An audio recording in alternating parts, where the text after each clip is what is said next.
اما بعد فاعوذ باللہ من الشیطان الرجیم بسم اللہ الرحمن الرحیم رب اشرح لی صدری ویسر لی امری واحلل عقدۃ من لسانی یفقہوا قولی۔ آج ہم تعارف تنظیم اسلامی کا جو کتابچہ ہے، جو سلسلہ اشاعت تنظیم اسلامی نمبر 3 ہے، اس سے پہلے 2 تعارفی کتابچے ہیں تنظیم کے۔ ایک عزم تنظیم میری وہ تقریر ہے جو سن 74 کے جولائی کے مہینے میں میں نے کی تھی، جس میں میں نے اعلان کیا تھا کہ اب تنظیم اسلامی قائم کی جائے گی۔ اس سے پہلے درس و تدریس قرآن مجید کا کام تھا جو میں سن 67 سے کر رہا تھا لاہور میں، لیکن یہ کہ اس کے بعد میں نے فیصلہ کیا تھا کہ اب ہم باقاعدہ ایک جماعتی شکل اختیار کریں گے۔ تو وہ پہلا کتابچہ ہے تنظیم کے تعارف کے لیے۔ دوسرا پھر میرا ایک مضمون ہے جو میں نے اسی سن میں سن 74 ہی میں، اس کے اواخر میں رمضان مبارک میں حالت اعتکاف میں لکھا تھا مسجد خضرہ سمن آباد میں، جس میں کہ امت مسلمہ کی تاریخ کا ایک جائزہ لیا گیا ہے کہ اس کی تاریخ کے دوران 2 عروج آ چکے ہیں، 2 زوال آ چکے ہیں۔ پھر یہ جائزہ کہ اس وقت ہم کہاں کھڑے ہیں، اور یہ کہ پوری امت میں احیائی عمل جو جاری ہے، جو جماعتیں ہیں، تحریکیں ہیں، تقریباً تمام مسلمان ممالک میں موجود ہیں، جس کو کہ آج پوری دنیا جو ہے مسلم فنڈامنٹلزم کے نام سے موسوم کر رہی ہے اور اس سے بہت خائف ہے۔ تو اس کے پھر مختلف گوشوں کو میں نے اس میں معین کیا ہے، اور اس گوشے میں پھر ایک جو ہے کہ جو در حقیقت براہ راست دین کے احیاء اور اقامت دین کو ایک مکمل نظام زندگی کی حیثیت سے قائم کرنے کی تحریکیں ہیں، ان کا جائزہ لیا۔ اس کے ضمن میں حزب اللہ، مولانا ابوالکلام آزاد کی، پھر جماعت اسلامی، پھر یہ کہ ہم اس میدان میں جو کام کر رہے ہیں۔ تو یہ گویا کہ تنظیم اسلامی کا تاریخی پس منظر کے نام سے وہ کتابچہ نمبر 2 ہے۔ یہ کتابچہ نمبر 3 ہے، سلسلہ اشاعت تنظیم اسلامی نمبر 3۔ اس میں وہ قرارداد تاسیس بھی ہے، پھر اس کی توضیحات ہیں، اس پر تقاریر ہیں مولانا امین حسن اصلاحی صاحب کی، مولانا عبدالغفار حسن صاحب کی، اور ہندوستان کے 2 بڑی شخصیتوں کے تبصرے ہیں، اور میرا جو معاملہ رہا جماعت اسلامی سے علیحدگی کے بعد سے لے کر اور پھر اس تنظیم کے قیام تک، اس کی کچھ تھوڑی سی رداد بھی ہے۔ اس کے بعد یہ ہے عقائد یا بنیادی دینی تصورات۔ پہلے ان دونوں الفاظ کو سمجھ لیجئے۔ عقائد جمع ہے عقیدے کی۔ اگرچہ یہ اصطلاح جو ہے مجھے کچھ زیادہ پسند نہیں ہے، اس لیے کہ یہ قرآن کی اصطلاح نہیں ہے، قرآن میں کہیں لفظ عقیدہ نہیں آیا، اور جہاں تک میری معلومات ہے حدیث میں بھی یہ اصطلاح موجود نہیں ہے۔ یہ بات کی اصطلاحات ہیں، لیکن بہرحال اپنی جگہ اس کی ایک اہمیت ہے۔ اصل موضوع کیا ہے کہ ایک ہے ایمان، اور ایمان در حقیقت کچھ ماورائی تصورات کو ماننے کا نام ہے جو ہمارے حواس کے دائرے سے باہر ہیں، وراء الورا ثم وراء الورا، ذات و صفات باری تعالی، اسی طریقے سے بعث بعد الموت، عالم برزخ، عالم آخرہ، ملائکہ، وحی، یہ ساری چیزیں وہ ہیں کہ جو ہمارے محسوسات کے دائرے سے خارج ہیں۔ ہم حواس خمسہ کے ذریعے سے ان کا کوئی علم حاصل نہیں کر سکتے، لیکن یہ کہ ان حقائق کو جاننا ضروری ہے، وہ بنیاد ہے ہمارے دین کی، ایمان۔ ان ایمانی حقائق کو قرآن مجید میں کہیں ایک جگہ بیان نہیں کیا گیا، کوئی ایک چیپٹر نہیں ہے ایمان باللہ، اس کے تحت تفصیل سے آ جائے کہ کیا کیا چیزیں ماننی چاہیے ایمان باللہ کے تحت۔ اسی طرح کوئی چیپٹر نہیں ہے ایمان بالبعاد، کہ معلوم ہو جائے کہ آخرت کا عقیدہ جو ہے اور بعد کا عقیدہ جو ہے اس میں کیا کیا چیزیں شامل ہیں۔ قرآن مجید کا یہ انداز نہیں ہے، لیکن قرآن مجید میں جو چیزیں پھیلی ہوئی ہیں ان پر پھر مرتب کیے گئے ہیں عقائد۔ ان میں ایک بات جان لیجئے کہ ظاہر بات ہے کہ وہ جو حقائق ہیں وہ میٹا فزیکل ہے، ما وراء طبیعیاتی، ورائی تصورات۔ ان کو جب ہم اپنی زبان میں ادا کرنے کی کوشش کرتے ہیں، ہماری زبان جو ہے یہ تو در حقیقت محدود ہے، اس لیے کہ ہماری زبان بنی ہے ہمارے مشاہدات سے۔ انسان نے ایک چیز کو دیکھا، اس کا ایک نام رکھ دیا، کسی اور شے کو دیکھا، اس کا ایک نام رکھ دیا، کسی فینومینن کو دیکھا، برف کو پگھلتے دیکھا، اس کا نام رکھ دیا، تو یہ علم الاسماء ہے کہ جو در حقیقت آغاز ہی میں حضرت آدم علیہ السلام کو ودیت کر دیا گیا تھا، لیکن پھر یہ رفتہ رفتہ یہ سارا جو ارتقاء ہوا ہے علمی اور ذہنی، اس کے دوران ایکسفولیشن ہوئی ہے اس کی. لیکن ظاہر بات ہے کہ اس کو ہم اپنی زبان میں جو الفاظ استعمال کریں گے وہ الفاظ محدود ہیں، اس لیے کہ وہ ہمارے مشاہدات پر، ہماری آبزرویشن پر مبنی ہے. تو یقیناً جو اصل حقائق ہیں وہ ہماری زبان میں ان کا ادا ہونا ممکن نہیں ہے، لیکن ضروری یہ ہے کہ ان کو ادا کیا جائے. اس حوالے سے بہت سے علماء کرام نے پھر اسلامی عقائد مرتب کیے، اور اس میں یہ بات سامنے آئی کہ یہ وہ چیزیں ہیں کہ جن کو لازم ہے ماننا. عقدہ کہتے ہیں گرہ کو، یعنی جس پر کہ ایک گرہ لگ جائے کہ یہ باتیں تو میں مانتا ہوں. اصل میں آج کل دنیا میں ایک عام لفظ مستعمل ہوتا ہے ڈوگما. ڈوگما کہتے ہیں ایسے عقیدے کو جس کے لیے کوئی دلیل موجود نہ ہو، اور لوگ کہتے ہیں صاحب یہ میرا ڈوگما ہے، یہ میرا عقیدہ ہے، اس میں آپ سے کوئی بحث کرنے کو تیار نہیں، آپ کا اپنا عقیدہ ہے، آپ اپنے پاس رکھیے، یہ میرا عقیدہ ہے. اس معنی میں اسلام میں اس طرح کی کوئی شے موجود نہیں ہے جس کے لیے کوئی عقل اور فکر میں اور انسان کے ذہن اور اس کے خرد میں کوئی بنیاد سرے سے موجود نہ ہو. ان چیزوں کا تعلق براہ راست جو ہے انسان کے شعور سے، اس کی سوچ سے، اس کی فہم سے، اس کے عقل سے ہے. لیکن بہرحال پھر بھی اس طرح کے طور پر ہم لفظ عقیدہ استعمال کرتے ہیں، اور پھر عقائد پر بڑی بڑی کتابیں لکھی گئی ہیں. ان میں خاص طور پر امام ابو الحسن عشری رحمۃ اللہ علیہ، وہ بہت اونچا مقام رکھتے ہیں عقائد کے مرتب کرنے میں، اشعری عقائد کہلاتے ہیں. ان کے مقابلے میں ایک ماتریدی عقائد ہیں، یہ ان کے ہیں جو ذرا ریشنل ہیں، جو کہ جو اشاعرہ ہیں ان کے مقابلے میں نسبتاً زیادہ عقلیت کا پہلو لیے ہوئے، اور بہت زیادہ عقلیت لے کر کہ جس میں یقیناً بہت سی باتیں جو ہے دین کی اور ایمان کی انہیں پھر ترک کرنا پڑتا ہے، اس لیے کہ یہ سارے حقائق وہ ہیں جو کامل عقلیت کی گرفت میں نہیں آ سکتے، کلیتاً نہیں آ سکتے. لہذا اگر آدمی طے کر لے گا کہ ہر حال میں عقل کی تو پیروی میں نے کرنی ہے، تو کچھ حصے اسے اس میں سے نکال دینے پڑیں گے. یہی کام ہے کہ جو پچھلی صدی میں سر سید احمد خان نے کیا تھا، کہ جس سے ایک ریشنلزم پیدا ہوا، سائنٹیفک ریشنلزم، اور اس میں اس نے بہت سی بنیادی باتوں تک کا انکار کر دیا. بہرحال یہ تین بنیادی طور پر ہمارے ہاں عقائد کی شاخیں ہیں: معتزلہ، ایکسٹریم ریشنلسٹ، اور وہ در حقیقت اہل سنت کے دائرے سے خارج ہیں، ان کو ہم صحیح نہیں سمجھتے. اس کے بعد دو رہ جاتے ہیں، ان میں زیادہ جو سلف سے زیادہ قریب، حدیث سے اور قرآن و سنت کے الفاظ سے زیادہ اقرب ہیں، وہ اشعری عقائد ہیں. البتہ یہ کہ ان میں تھوڑی سی عقلیت کا پہلو جو ہے، ریشنلزم، اس کا اضافہ کیا ماتریدی نے. بہرحال یہاں پر جو میں نے یہ عقائد لکھے ہیں، تو میں نے ان میں سے کسی کو بھی فالو نہیں کیا ہے، بلکہ میرا اپنا جو مطالعہ قرآن و حدیث ہے اسی کے اوپر میں نے ان چیزوں کو بیس کیا ہے. یہ تحریر بھی میری کچھ سن 74-75 کی ہے، اس وقت میں اس کو مرتب کر رہا تھا، اور میں نے ایک عالم دین تھے کہ جن سے اس وقت میرے مراسم تھے، مولانا سید وسیم اظہر ندوی صاحب. اس وقت وہ ابھی جماعت اسلامی سے غالباً نکالے نہیں گئے تھے، یا نکال تو دیے گئے تھے، ابھی وہ طے کر رہے تھے اپنا آئندہ کے لیے مستقبل کا لائحہ عمل، جس زمانے میں تنظیم اسلامی بن رہی تھی. تو میں نے یہ چیزیں انہیں دکھائی تھی، انہوں نے بہت پسند کیا تھا اس کو، کہ یہ نہ صرف یہ کہ آپ کی تنظیم کے لیے اور ان کے ساتھیوں کے لیے مفید چیز ہوگی، بلکہ یہ عام تعلیم کے لیے، عام لوگوں کے ایجوکیشن کے لیے بھی یہ چیزیں مفید ہوں گی. اچھا، عقائد کے لفظ کے ساتھ یہاں دوسرا لفظ عنوان میں آیا ہے، یا بنیادی دینی تصورات. یہ ہے در حقیقت جو مجھے پسندیدہ ہے. ہمارے دین کے بنیادی تصورات کیا ہیں، بنیادی چیزیں وہ کیا ہیں کہ جن کو ہم تسلیم کرتے ہیں اور ان پر دین کی عمارت قائم ہے، یعنی ایمانیات. اب آئیے ورقہ الٹیے.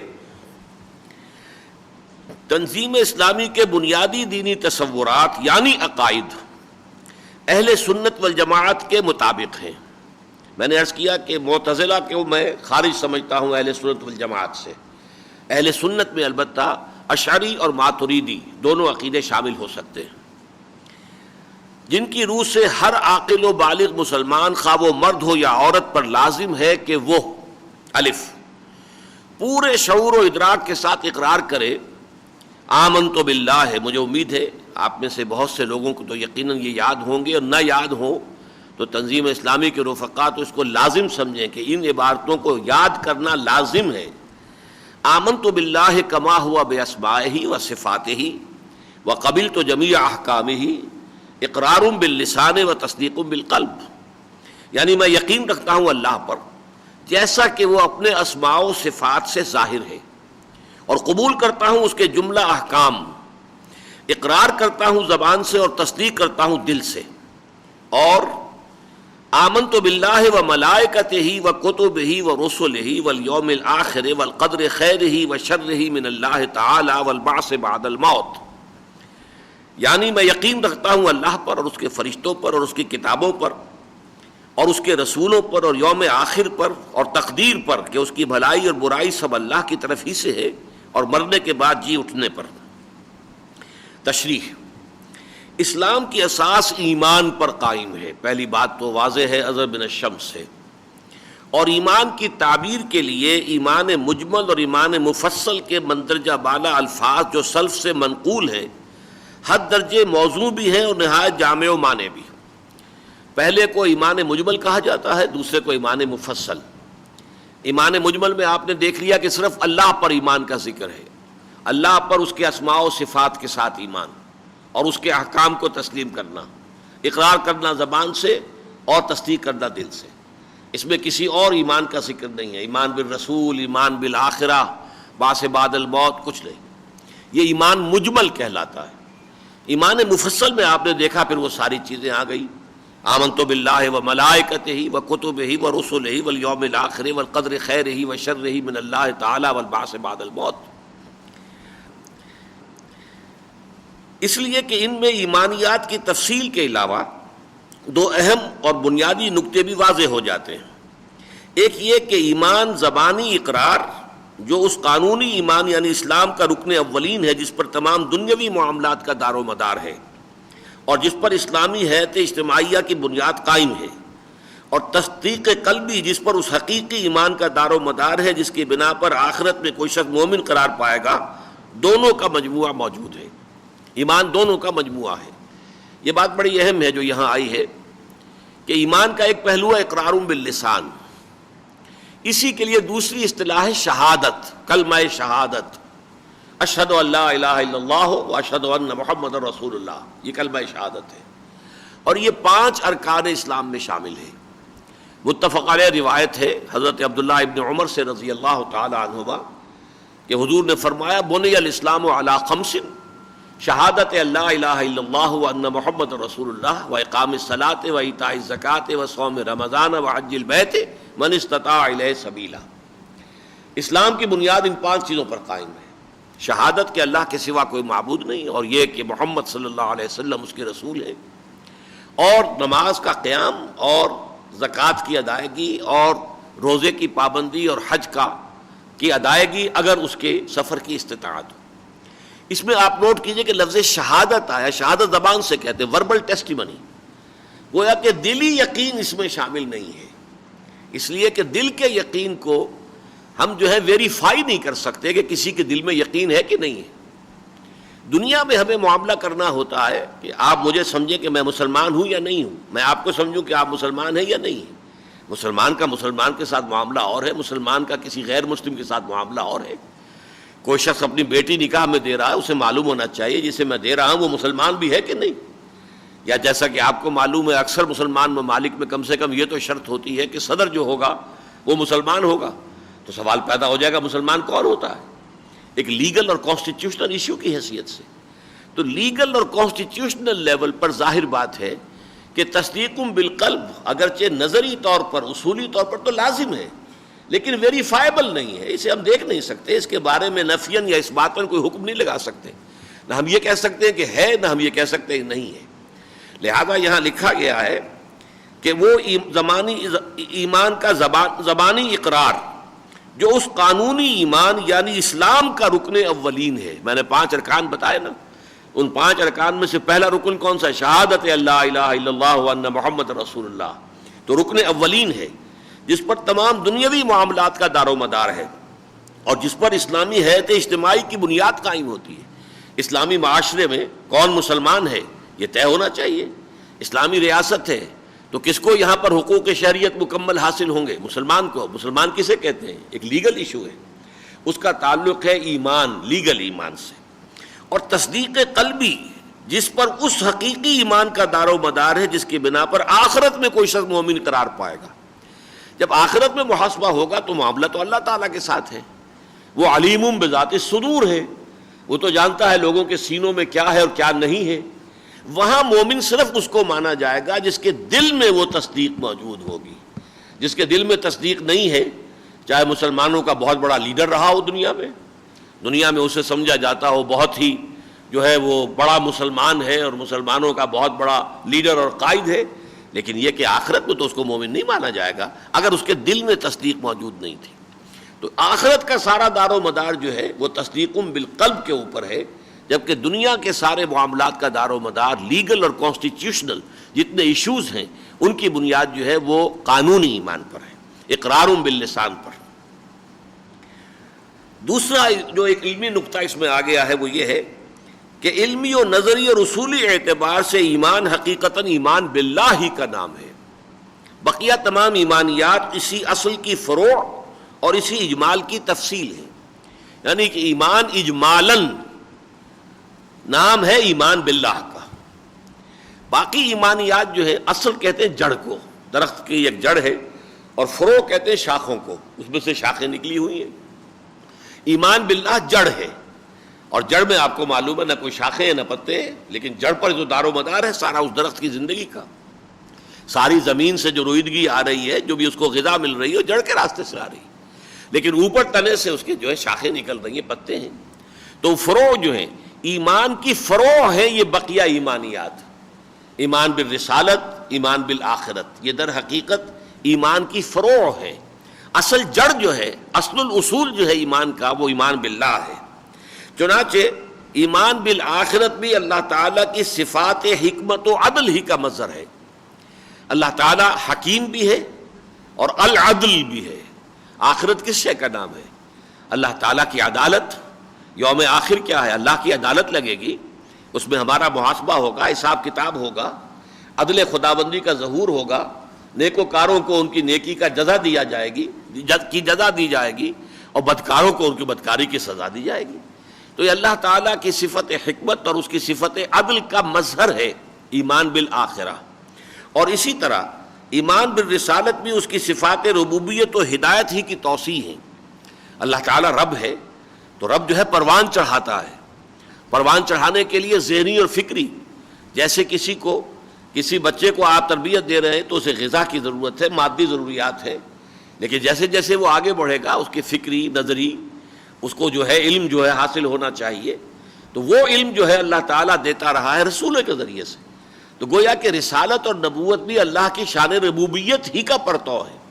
اور اسی طریقے سے اللہ تعالیٰ ہادی ہے، ہدایت دینے والا ہے، لہذا اس کی صفت ہدایت کا جو مظہر اتم ہے، سب سے مکمل مظہر جو ہے وہ نبوت و رسالت ہے، کہ جس کے ذریعے سے صراط مستقیم کا علم اور ہدایت اللہ تعالیٰ انسانوں کو دیتا ہے۔ تو ایمان مجمل میں ایمان باللہ کا ذکر ہے، اور اجمالاً واقعتاً ایمان نام ہی ایمان باللہ کا ہے، لیکن بقیہ ایمان بالرسالت اور اس کے اجزاء، اور ایمان بالآخرہ اور اس کے اجزاء، یہ در حقیقت اللہ تعالیٰ کی صفات ہی کی توسیع ہے، انہی کی ایکسٹینشن ہے۔ اب آئیے ہم لفظ برس پڑھیں گے کہ اللہ تعالیٰ کے بارے میں ہمیں کیا باتیں ماننی ہیں۔ اللہ وہ زندہ جاوید ہستی ہے جو ہمیشہ سے ہے اور ہمیشہ رہے گا۔ الحی القیوم، الحی زندہ، اور بعض جگہ پر پھر آتا ہے، آپ کو معلوم ہے کہ لا یموت ابدا ابدا، وہ کبھی بھی اس کے اوپر کوئی موت طاری نہیں ہوگی، وہ ہمیشہ سے ہے اور ہمیشہ رہے گا۔ He has no beginning and no end، نہ اس کا کوئی آغاز ہے نہ اس کا کوئی اختتام ہے۔ وہ زندہ جاوید ہستی ہے جو ہمیشہ سے ہے اور ہمیشہ رہے گا۔ وہ الاحد ہے، یعنی ہر اعتبار سے تنہا اور اکیلا۔ یہ نوٹ کر لیجئے، احد کے معنی کچھ اور ہے، واحد کے معنی کچھ اور ہے۔ واحد ایک کے بعد دو، اثنین، لیکن احد اکیلا، اس کے ساتھ کوئی بھی نہیں ہوتا قطعاً۔ تو در حقیقت جب ہم کہتے ہیں ایک، تو ایک کے بعد تو دوسرے کا بھی امکان ہے، تیسرے کا بھی، چوتھے کا بھی، تو وہ واحد ہے۔ احد کہتے ہیں جو اکیلا ہے، تنہا ہے، جس کے ساتھ کوئی ہے ہی نہیں، جس کے ساتھ کسی کے ہونے کا کوئی تصور ہی نہیں، یعنی ہر اعتبار سے تنہا اور اکیلا۔ چنانچہ نہ کوئی اس کی ذات میں شریک ہے، نہ صفات میں۔ ذات میں اس کے شریک نہ ہونا یہ تو بہت ہی واضح بات ہے۔ صفات میں یہ ہے کہ ایک اعتبار سے کہا جا سکتا ہے کہ صفات میں مخلوقات بھی شریک ہو جاتی ہیں۔ مثلا اللہ زندہ ہے، بہت سی مخلوقات بھی زندہ ہیں، ہم بھی زندہ ہیں، لیکن وہاں صفات کا معاملہ جو ہے اللہ کی صفات کا اور بندوں کی صفات کا، دونوں میں زمین آسمان کا فرق ہو جائے گا۔ یہ ہماری زبان کی محدودیت ہے کہ الفاظ وہی استعمال کرنے پر ہم مجبور ہیں۔ اللہ علیم ہے، علام ہے، اور ہم انسانوں کو بھی علامہ کہتے ہیں، وہی لفظ جو ہے اس کا استعمال ہو رہا ہے انسانوں پر بھی، علامہ، علامہ اقبال، علامہ فلاں۔ تو نوٹ کرنے کی بات ہے کہ الفاظ تو مشترک ہیں، لیکن تین چیزیں ہمیشہ ذہن میں رہنی چاہیے۔ اللہ کی ذات ہمیشہ سے ہے، اس کی ہر صفت بھی ہمیشہ سے ہے۔ اللہ کی ذات، اس کا وجود اپنا ذاتی ہے، کسی اور نے اسے پیدا نہیں کیا ہے، وجود عطا نہیں کیا ہے۔ اسی طرح اس کی صفات بھی ذاتی ہیں، کسی کی عطا کردہ نہیں ہے۔ اور نمبر تین، اللہ کی ذات قدیم ہے، اسی طرح اس کی صفات بھی قدیم ہے۔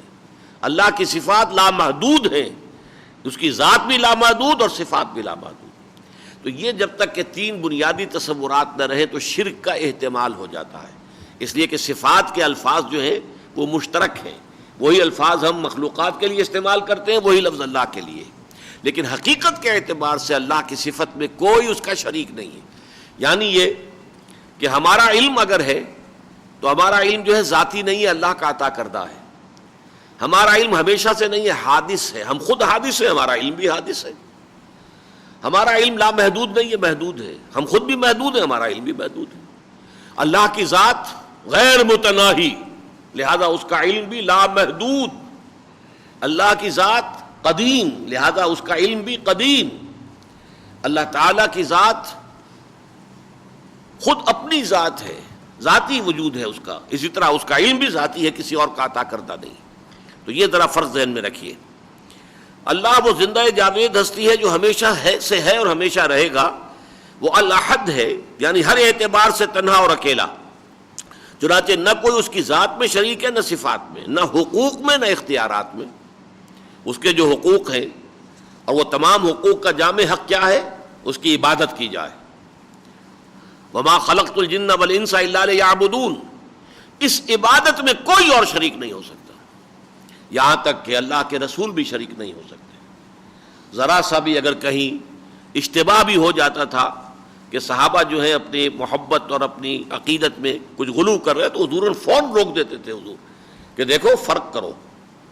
ایک صحابی نے ایسے ہی کسی کیفیت میں کہہ دیا ما شاء اللہ و ما شئت، جو اللہ چاہے اور آپ چاہیں۔ حضور نے فوراً ٹوک دیا، اجعلت لی للہ ندًا، کیا تو نے مجھے اللہ کا مد مقابل بنا دیا؟ مشیت صرف اللہ کی، کسی اور کی مشیت یہاں نہیں چلتی۔ قرآن مجید میں ہے کہ انک لا تہدی من احببت ولکن اللہ یہدی من یشاء۔ اے نبی، آپ کو یہ اختیار حاصل نہیں ہے کہ جس کو چاہیں ہدایت دے دیں، یہ تو اللہ کا اختیار ہے، جس کو چاہتا ہدایت دیتا۔ اگر حضور کے اختیار میں ہوتا تو ابو طالب بغیر ایمان لائے دنیا سے نہ گئے ہوتے، لیکن حضور کے اختیار میں نہیں تھا۔ کتنی شدید خواہش تھی، مرتے دم بھی کہا ہے کہ چچا جان میرے کان میں کلمہ شہادت کہہ دیجئے، اشہد ان لا الہ الا اللہ واشہد ان محمد رسول اللہ، میں اللہ کے ہاں جا کے گواہی دے سکوں، لیکن محروم رہ گئے۔ وہی جو عرب کا ایک اکڑ ہوتی ہے عرب کی، اس میں کہ میں یہ نہیں چاہتا بھتیجے، میں جانتا ہوں تیرا دین ٹھیک ہے، صحیح ہے، لیکن میں یہ نہیں چاہتا کہ عرب کی عورتیں تانا دے میرے مرنے کے بعد۔ ابو طالب موت سے ڈر گیا، اور موت سے ڈرنے کی وجہ سے اس نے عین موت کے وقت جو ہے اپنا دین تبدیل کر لیا۔ تو یہ تانا میں نہیں سننا چاہتا۔ تو یہ چیز جو ہے در حقیقت ان کے اندر جو ایک خاص اکڑ فونی تھی، عرب کے کا ایک خاص وصف جو ہے وہ راستے میں رکاوٹ بن گیا۔ تو معلوم یہ ہوا کہ نہیں، العبد عبد وان ترقى، بندہ بندہ ہی ہوتا چاہے کتنا ہی عروج ہو جائے اسے۔ حضور 7ویں آسمان پر بھی پہنچ گئے ہیں تو عبد ہی ہے، وہاں پر بھی عبدیت کے مقام سے نہیں نکلے. اور اگر اللہ تعالیٰ پہلے آسمان پر آ جاتا ہے، جیسے کہ حدیث میں ہے کہ ہر رات کے آخری حصے میں اللہ تعالیٰ نزول اجلال فرماتے ہیں اور پہلے آسمان پر آ جاتے ہیں اور پھر ندا لگائی جاتی ہے، حل من مستغفر فاغفر له، ہے کوئی استغفار کرنے والا کہ میں اسے معاف کر دوں، بخش دوں. حل من سائل فاعطیہ، ہے کوئی مانگنے والا، کوئی دعا کرنے والا، کوئی سوال کرنے والا کہ میں اسے عطا کروں جو وہ مانگ رہا ہے. تو اللہ کا اس زمین کے والے آسمان، قریب ترین آسمان پہ آ جانے کے باوجود اللہ اللہ ہے، اور محمد الرسول اللہ ساتویں آسمان پر پہنچ کر بھی عبد ہے. العبد عبد وان ترقا ورب رب وان تنزل. اللہ کتنا ہی نزول اجلال فرما لے وہ اللہ ہے، رب ہے، اور بندہ کتنا ہی اونچا ہو جائے، معراج اسے نصیب ہو جائے کتنی بلند ترین مقام تک، پھر بھی وہ بندہ ہی رہے گا. نہ صفات میں، نہ حقوق میں، نہ اختیارات میں، نہ اس کا کوئی ہم جنس ہے، نہ ہم کفو، نہ ہم سر ہے، نہ ہم پلہ. اب یہ الفاظ ہیں، نوٹ کر لیجئے، ہمارے ہاں جمعوں کے خطبوں میں بھی اکثر یہ پڑھے جاتے ہیں. لا ضد لہ ولا ند لہ ولا مثل لہ ولا مثال لہ ولا مثیل لہ. یہ در حقیقت اس توحید کی وضاحت کے لیے یہ بڑے بنیادی الفاظ ہیں، ان کو ذہن میں رکھیے. نہ کوئی ہم جنس ہے، نہ کوئی ہم کفو. عربی میں تو کفو کافی ہے، ہم لگانے کی ضرورت نہیں ہے. کفو اس کو کہتے ہیں جو کوئی برابری درجے میں برابری رکھتا ہو.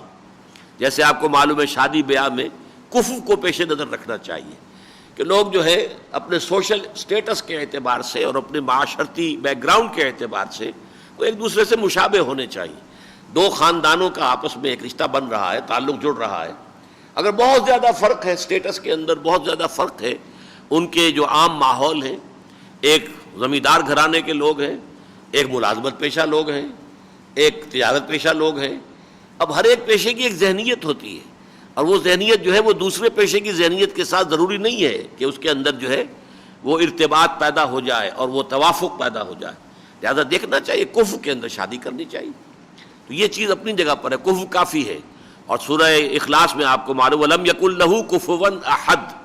لیکن یہاں پر جو الفاظ کی جو ایک یعنی صنعت ہو رہی ہے، تو ہم جنس، ہم کفو، ہم سر، ہم پلہ، یہ چار ہم کے الفاظ سے چونکہ الفاظ آئے ہیں، تو ہم جنس صحیح لفظ ہے، نہ کوئی اس کا ہم جنس ہے، نہ ہم کفو ہے، کوئی اس کا برابری والا نہیں ہے، نہ ہم سر ہے، ہم سر بھی اسی کو کہتے ہیں جو مد مقابل بن کر کھڑا ہو سکے، اور نہ ہم پلہ ہے اپنے مقام و مرتبے کے اعتبار سے. نہ ند نہ ضد، نہ ضد ہے نہ ند. ضد کہتے ہیں مد مقابل، ضدم ضدہ ہم اردو میں بھی بولتے ہیں، جبکہ آدمی جو ہے کسی چیز کے اندر اڑ جائے تو کوئی نہیں جو اللہ تعالیٰ کے سامنے اڑ سکے اور اللہ کے مقابلے میں کھڑا ہو سکے. اور ند وہی لفظ ہے جو ابھی میں نے حدیث میں آپ کو سنایا، اجعلتنی للہ ندا، کیا تم نے مجھے اللہ کا ند بنا دیا. ند کی جمع انداد ہے، اندادا. ومن الناس من يتخذ من دون اللہ اندادا یحبونہم کحب اللہ. لوگوں میں سے کچھ ایسے ہیں جو اللہ کے سوا کچھ اور ہستیوں کو اس کا مد مقابل بنا دیتے ہیں اور اس سے محبت کرنے لگتے ہیں جو اللہ سے کرنی چاہیے تھی. تو یہ ہے ند. تو ضد اور ند، نہ اس کا کوئی ضد ہے نہ ند، نہ مثل ہے نہ مثال نہ مثیل. تیسرا لفظ یہاں نہیں آیا کیونکہ دو الفاظ کو جوڑ کر رکھا جا رہا ہے، لہذا تیسرا یہاں نہیں آیا. عبارت کا اپنا ایک انداز ہوتا ہے اور اس کو جو ہے اور اس کے اندر ایک جو ہے ایک ردم بھی ہوتا ہے، اس حوالے سے ذرا الفاظ میں ان چیزوں کو ملحوظ رکھا جاتا ہے. وہ الصمد ہے. یہ دیکھیے گویا کہ ایک بڑا مختصر ترین شرح ہو رہی ہے یہ سورہ اخلاص کی. قل هو اللہ احد، اس کی شرح ہو گئی. اللہ الصمد. اب الصمد جو ہے وہ کسے کہتے ہیں؟ صمد کہتے ہیں کسی شے کو جو بالکل ٹھوس ہو، جس کے اندر کوئی خلا نہ ہو. ایسی ہی چیز کا سہارا لیا جائے تو انسان کے لیے وہ تحفظ کا، حفاظت کا، بچاؤ کا ذریعہ بنتی. پھر صمد وہ بھی کہلاتا ہے کہ جو کسی قبیلے کے اندر بڑی ہستی ہوتی ہے، لوگ اس کا قرب بھی تلاش کرنے کی کوشش کرتے ہیں اور یہ بھی چاہتے ہیں کہ اگر اس کی طرف سے کوئی سرپرستی ہو جائے تو بس ہمارا کام بن جائے گا. تو ان تمام الفاظ کو جمع کیجئے تو لفظ صمد بنتا ہے. اللہ الصمد. اللہ جو ہے وہ صمد ہے، ہر ایک کو اس کے سہارے کی ضرورت ہے، اسے کسی کے سہارے کی ضرورت نہیں. یہ در حقیقت وہی لفظ ہے کہ جو آیت الکرسی میں آیا ہے، الحی القیوم. اللہ خود تو الحی ہے، زندہ ہے، کسی اور کے سہارے نہیں، خود بخود زندہ ہے۔ حیات اس کا وصف ذاتی ہے، حیات مستعار نہیں ہے۔ وہ جو کہتے ہیں کہ لائی حیات آئے قضا لے چلی چلے، اپنی خوشی سے آئے نہ اپنی خوشی چلے، ہماری زندگی تو مستعار ہے۔ اللہ تعالیٰ نے حکم دیا، زندگی دی، ہم آ گئے۔ اللہ جب چاہے گا زندگی چھین لے گا اور ہم پھر جو ہے وہ مٹی ہو کر مٹی میں مل جائیں گے۔ تو لائی حیات آئے قضا لے چلی چلے، اپنی خوشی سے آئے نہ اپنی خوشی چلے۔ لیکن اللہ الحی از خود زندہ ہے، زندہ جاوید ہے۔ لیکن بقیہ پوری کائنات کے لیے وہ قیوم ہے، تھامے ہوئے ہے، اسی کے تھامے یہ پوری کائنات جو ہے یہ قائم ہے۔ ذرا ایک لفظے کے لیے بھی اس کی توجہ ہٹ جائے تو یہ کارخانہ جو ہے پورے عالم کا یہ درہم برہم ہو کر رہ جائے۔ تو الحی القیوم وہ الصمد ہے، یعنی وہ پورے سلسلہ کون و مکان کا مبدع بھی ہے اور موجد بھی۔ یہ ذرا ثقیل الفاظ آ گئے، مبدع اور موجد۔ موجد تو آسان ہے، ایجاد کرنے والا، انوینشن، موجد انوینٹر، کسی نے کوئی نئی چیز ایجاد کی ہے، یہ لفظ تو ہم مانتے ہیں۔ لیکن بنا کہاں سے؟ یہ وجود ہی سے بنا ہے، وجود سے ایجاد، کسی شے کو وجود بخشنا، باب افعال بن گیا یہ ایجاد، کسی شے کو وجود عطا کرنا، جبکہ پہلے اس کا وجود نہیں تھا۔ اور مبدع بھی کہتے ہیں اس ہستی کو جو کسی شے کو بغیر کسی شے کے پیدا کرے۔ یہ اصل میں دو الفاظ بڑے اہم ہیں اللہ تعالیٰ کی ذات کے بارے میں۔ ایک تو وہ مبدع ہے یا بدیع ہے، بدیع السماوات والارض۔ بدیع جو ہے صفت مشبہ ہے فعیل کے وزن پر، اور مبدع یہ اس کا اسم فاعل ہے، ابدع یبدع ابداعا۔ بدیع کہتے ہیں اور مبدع کہتے ہیں اس کو کہ جو کسی شے کو پیدا کرے بغیر کسی شے کے۔ انگریزی میں اس کے لیے الفاظ آتے ہیں کریشن ایکس نیہیلو، عدم محض سے کسی شے کو وجود بخشنا۔ ایک ہے خلق، خلق کہتے ہیں کسی شے سے دوسری شے کو بنانا۔ خلق الانسان من صلصال کالفخار، انسان کو تو بنا دیا کھنکتے ہوئے سوکھے ہوئے گارے سے۔ وخلق الجان من مارج من نار، اور جنوں کو بنا دیا آگ کی لپٹ سے، آگ کی لو سے۔ معلوم ہوا پہلے کوئی شے تھی، آگ تھی جس سے کہ جنات کی تخلیق ہوئی، پہلے مٹی تھی جس سے انسان کی تخلیق ہوئی۔ تو کسی شے سے دوسری شے کو بنانا یہ خلق ہے، بغیر کسی شے کے کسی شے کو بنانا یہ ابداع ہے، جس سے اس میں فاعل مبدع، اور ایجاد ہے، ایجاد سے اس میں فاعل بنتا ہے موجد، بنانے والا۔ تو یہاں وہ الفاظ استعمال ہوئے ہیں کہ وہ یعنی وہ پورے سلسلہ کون و مکان کا مبدع بھی ہے اور موجد بھی۔ میری جو آخری تحریر چھپی ہے اس کا عنوان میں یہ الفاظ آئے ہیں، ایجاد و ابداع عالم سے عالمی نظام خلافت تک۔ یہ میں سمجھتا ہوں کہ جدید سائنس اور فلسفہ، فزکس اور بایولوجی، اور اس کے ساتھ دین کا جو علم ہے قرآن کا، کہ کریشن آف دی یونیورس کے ضمن میں اور انسان کی تخلیق کے ضمن میں، اس کے ان اعتبارات سے جو مشکل ترین سوالات ہیں، ان کے اعتبار سے میں نے اپنا ذہن آخری طور پر مرتب اور مدون کر کے لکھ کر شائع کر دیا ہے۔ ایجاد و ابداع عالم سے عالمی نظام خلافت تک، چھوٹا سا ہے، کوئی 80 صفحے کا کتاب چاہے، لیکن ہے مشکل۔ ہمارے بعض ساتھی، ایک دفعہ خیال تھا میرا کہ اس کتابچے کو میں پڑھاؤں گا، تنظیم کا جو سالانہ اجتماع ہو رہا تھا ہمارے ملتزم رفقا کا، تو اکثر ہمارے ساتھیوں نے بہت شدید مخالفت کی کہ اتنی ثقیل چیز آپ انہیں پڑھائیں گے، انہیں تو ایجاد اور ابداع کے معنی معلوم نہیں ہوں گے، اور سارا کچھ آپ ان کو پڑھا کر پھر امتحان لے لیجئے گا کہ 50% کو تو معلوم ہی نہیں ہوگا کہ ابداع کے معنی کیا ہے اور ایجاد کے معنی کیا ہیں۔ میں نے اسی لیے آج ذرا اس کی وضاحت آپ سے کر دی ہے کہ یہ دو الفاظ سمجھ لیجیے، مبدع اور بدیع بھی اس کے لیے قرآن میں آیا ہے، بدیع، بدیع السماوات والارض، آسمانوں اور زمین کا پیدا کرنے والا عدم محض سے، اور اسی کے لیے لفظ ایجاد بھی آتا ہے۔ وہ الصمد ہے، یعنی وہ پورے سلسلہ کون و مکان کا مبدع بھی ہے اور موجد بھی، خالق بھی ہے اور باری بھی، صانع بھی ہے اور مصور بھی۔ اب دیکھیں چونکہ جوڑے جوڑے میں لا رہا ہوں یہ الفاظ، یہ میری تحریر ہے لیکن ہے آج سے کوارٹر سینچری پہلے کی، یعنی یہ سن 75 کے آس پاس کی ہوگی، تو ظاہر بات ہے کہ اب کوارٹر سینچری ہو چکی ہے۔ اس وقت خاص طور پر میری تحریر جو ہے اس میں ثقالت کا رنگ کچھ زیادہ غالب تھا. اب ہوتے ہوتے کچھ نہ کچھ جو ہے اس میں آسانی کا انداز آ گیا ہے. لیکن یہ کہ یہاں میں نے 4 الفاظ دیے ہیں جوڑے لانے کی وجہ سے، ورنہ اصل میں مراد 3 الفاظ ہیں. یہ قرآن مجید میں سورہ حشر کے آخر میں هو اللہ الخالق البارئ المصور، یہ 3 الفاظ جو ہیں 3 اللہ کے نام ساتھ ساتھ آتے ہیں. اللہ خالق بھی ہے، باری بھی ہے، مصور بھی ہے. خلق کے یہاں پر جو خاص طور پر اکثر مفسرین کا خیال ہے کہ کسی بھی شے کی تخلیق سے پہلے اس کا ایک ذہن میں، اس کو صور علمیہ کہتے ہیں، کسی بھی خالق کے ذہن میں اس کا نقشہ پہلے آ جاتا ہے. جس شخص نے بھی یہ میز بنائی ہے اس کے ذہن میں اس نقشہ جو ہے اس میز کا وہ پہلے آ چکا تھا، تبھی تو اس نے بنایا ہے.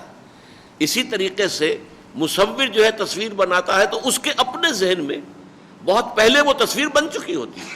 اس اپنے ذہنی تصویر کو وہ ظاہر کر رہا ہوتا ہے کینوس کے اوپر یا کسی کاغذ کے اوپر، لیکن اس کے ذہن میں ہے.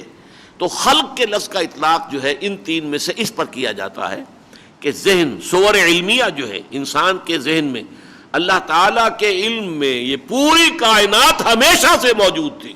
یہ معنی اچھی طرح سمجھ لیجئے. لیکن پھر اس نے اس کائنات کو ظاہر کیا. برا کہتے ہیں ظاہر کرنا، باری ظاہر کرنے والا.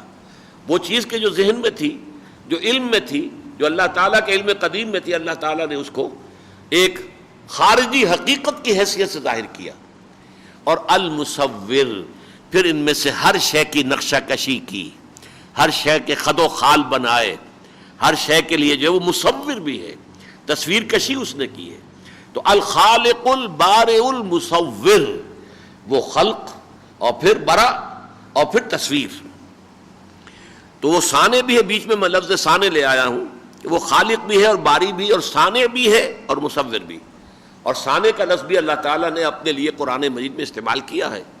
واصطنعتک لنفسی، یہ لفظ حضرت موسیٰ علیہ السلام سے اللہ تعالیٰ نے فرمایا ہے موسیٰ میں نے تمہیں خاص طور پر اپنے ایک خاص مشن، اپنی ایک خاص مشیت کو پورا کرنے کے لیے بنایا ہے تمہیں. واصطنعتک لنفسی، اپنے لیے بنایا ہے تمہیں، یعنی تمہیں جو وجود عطا کیا ہم نے وہ ہماری ایک مشیت ہے. وہ مشیت کیا تھی؟ نرید ان نمن علی الذین استضعفوا، وہ قوم جو دبا دی گئی ہے، پیس دی گئی ہے، بنی اسرائیل، جن کو کہ یہ آل فرعون جو ہیں بری طریقے ستا رہے ہیں، انہیں ہم نے ان سے نجات دلانی ہے جس کے لیے تمہیں ہم نے پیدا کیا ہے. واصطنعتک لنفسی. مصور بھی اسی کی توجہ اور عنایت اسے تھامے ہوئے ہے اور قائم کیے ہوئے، یعنی القیوم وہی ہے یہ جو تھامے ہوئے ہے. وہ پاک اور منزہ اور مبرہ ہے ہر عیب سے، پاک ہے ہر عیب سے، ہر نقص، ہر کمی، ہر ضعف، ہر احتیاج، ہر غلطی اور ہر کوتاہی سے. یہ دیکھیے اللہ تعالیٰ کے ساتھ اپنا ذہنی رشتہ قائم کرنے کے لیے یہ بات نوٹ کر لیجیے، اور میرے دروس میں بارہا آئی ہے کہ ذات باری تعالیٰ کا تو کوئی تصور ہمارے لیے ممکن ہی نہیں ہے.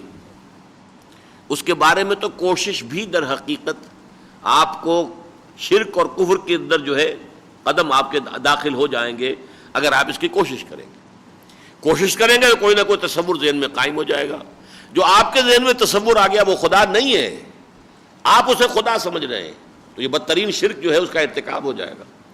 لہذا یہ بات جان لیجئے، جیسا کہ شیخ احمد سرہندی رحمۃ اللہ علیہ اپنے خطوط میں بار بار لکھتے ہیں، وراء الورا ثم وراء الورا ثم وراء الورا. ذات باری تعالیٰ جو ہے وہ ہمارے سرحد ادراک سے بہت دور بہت دور بہت دور بہت دور ہے. اب اس کے ساتھ ہمارا جو بھی ذہنی رشتہ اور تعلق ہے، ایک تو اس کے اسماء و صفات کے ذریعے سے ہے، اس کا ذکر بعد میں آئے گا، لیکن ایک دو تصورات اس کے ساتھ بنیادی ہیں. ایک کہتے ہیں تنزیہ. تنزیہ کیا ہے؟ یہ پھر الفاظ پڑھ لیجئے. اللہ کو ہر عیب، ہر نقص، ہر کمی، ہر ضعف، ہر احتیاج، ہر غلطی اور ہر کوتاہی سے منزہ، مبرہ، پاک، اعلیٰ، عرفہ جاننا. کوئی کمی اس میں نہیں، کوئی ضعف اس میں نہیں، کوئی احتیاج اسے لاحق نہیں. ہر اعتبار سے، ہر ضعف سے، ہر عیب سے، ہر نقص سے، ہر کمی سے، ہر احتیاج سے کوئی ضرورت نہیں اس کی. بڑے پیارے الفاظ آتے ہیں ایک حدیث میں کہ اے میرے بندو، اگر تمہارے سارے جن بھی اور انسان بھی، اولکم و آخرکم، اول سے لے کے آخر تک جو آئیں گے دنیا میں، یہ سب کے سب جو سب سے زیادہ متقی انسان ہو سکتا ہے اتنے متقی بن جائیں، تب بھی میری سلطنت میں اتنا سا بھی اضافہ نہیں ہوگا۔ اور اگر ان کان اولکم و آخرکم و انسکم و جنکم، تمہارے جن اور انسان اور اول اور آخر سب کے سب جو سب سے زیادہ سرکش شیطان ہو سکتا ہے ویسے شیطان بن جائیں، باغی ہو جائیں میرے خلاف، تب بھی میری سلطنت میں اتنی سی کمی بھی نہیں آئے گی۔ گویا کہ ہر طرح سے وہ غنی، الغنی، ہر احتیاج سے پاک، گویا وہ سبوح بھی ہے اور قدوس بھی۔ یہ دونوں الفاظ جو آتے ہیں سبحان اللہ و بحمدہ، اصل میں یوں نوٹ کر لیجئے کہ اللہ تعالیٰ کے، میں عرض کر رہا تھا کہ یہ دو پہلو ہیں۔ ایک ہے منفی اعتبار سے کہنا کہ اللہ میں کوئی عیب نہیں، کوئی کمی نہیں، کوئی ضعف نہیں، کوئی احتیاج نہیں، ہر احتیاج سے، ضعف سے، کمی سے، نقص سے اللہ پاک ہے۔ اور دوسرا یہ مثبت پہلو ہے، ہر خوبی، ہر اچھائی، ہر بھلائی، ہر حسن، بتمام و کمال اس کی ذات میں موجود ہے۔ یہ حمد ہے۔ حمد کے معنی یہی ہے، اللہ تعالیٰ کی ذات میں تمام بھلائیاں، تمام خوبیاں، تمام جتنی بھی اعلیٰ صفات ہو سکتی ہیں جس کا انسان تصور کرے وہ سب موجود ہیں، اور ان میں سے ہر ایک بتمام و کمال موجود ہے۔ قدرت تو وہ علی کل شیء قدیر ہے، علم تو وہ بکل شیء علیم ہے، ہر شے پر قادر، ہر شے کا علم رکھنے والا۔ یہ ہے حمد۔ اسی لیے حدیث میں آتا ہے التسبیح نصف المیزان۔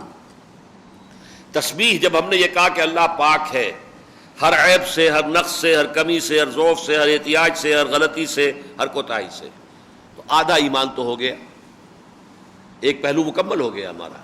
التسبیح نصف المیزان، میزان الایمان سمجھیے، اللہ تعالیٰ کے ایمان کی میزان آدھی پر ہو جاتی ہے تسبیح سے۔ وَالْحَمْدُ لِلَّهِ تَمْلَؤُهُ، اور الحمدللہ کا کلمہ جو ہے وہ اس میزان کو پر کر دیتا ہے۔ یعنی اب ہم نے کہا ہر خیر، ہر خوبی، ہر کمال، ہر حسن اللہ کی ذات میں بتمام و کمال موجود ہے۔ یہ دو چیزیں مل کر ایک تصور ہمارے ذہن میں قائم ہوتا ہے۔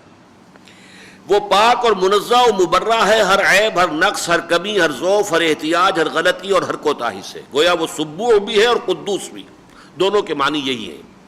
اور جامع ہے تمام محاسن و کمالات کا اور ہر خیر اور خوبی کا بدرجہ تمام و کمال۔ گویا کہ وہ الغنی بھی ہے اور الحمید بھی، غنی حمید۔ یہ بار بار قرآن مجید میں اللہ کے یہ دو اسماء جو آتے ہیں یہ مل کر آتے ہیں۔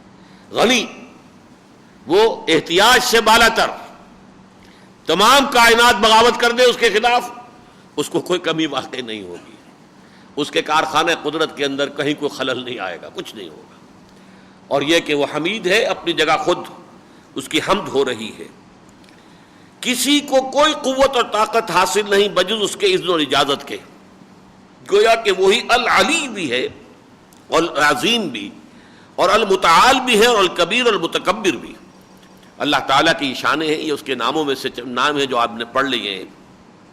کائنات میں کوئی شے، کسی کے پاس کوئی اختیار، کوئی تاثیر، کچھ کرنے کی قدرت نہیں ہے جب تک کہ اللہ کا اذن نہ ہو۔ حدیث میں آتا ہے کہ اے میرے بچے اس بات کو سمجھ لے، تمام انسان اگر جمع ہو جائیں کہ تجھے کوئی گزند پہنچائیں، نقصان پہنچائیں، نہیں پہنچا سکتے مگر وہی شے جو اللہ نے لکھ دی ہو، جو اللہ نے طے کی ہوئی ہے وہ آئے گی۔ اس کے علاوہ کچھ کوئی تکلیف، تمام انسان جمع ہو جائیں نہیں آئے گی، اور تمام انسان جمع ہو جائیں کہ تمہیں کوئی فائدہ پہنچا دیں، نہیں پہنچا سکتے مگر وہی جو اللہ نے لکھ دیا ہو۔ اللہ کا فیصلہ ہے تو وہ فائدہ ہوگا ورنہ نہیں ہوگا۔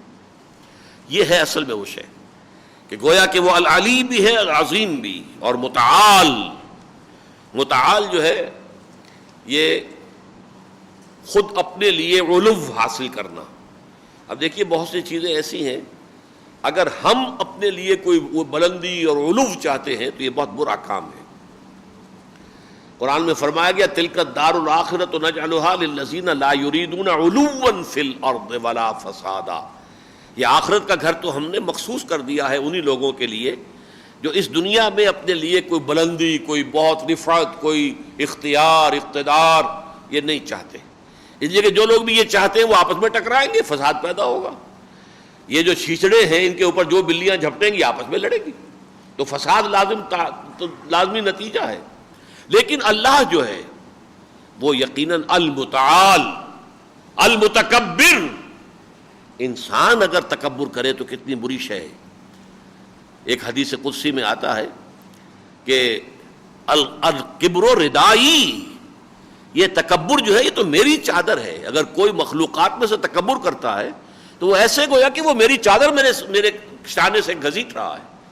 اور یہ جو ہے یہ جان لیجئے جن تہذیبوں میں یہ چیز مشترک ہوتی ہے کہ کندھوں پر یقیناً کوئی نہ کوئی چادر، جیسے پٹھانوں کے ہاں ہمارے ہاں ہم دیکھتے ہیں، اور چادر سے در حقیقت متعین ہوتا ہے کسی شخص کا سٹیٹس، کتنی قیمتی چادر ہے، کتنا قیمتی دوشالہ اوپر ڈالا ہوا ہے، اسی سے آدمی کا سٹیٹس معین ہوتا ہے.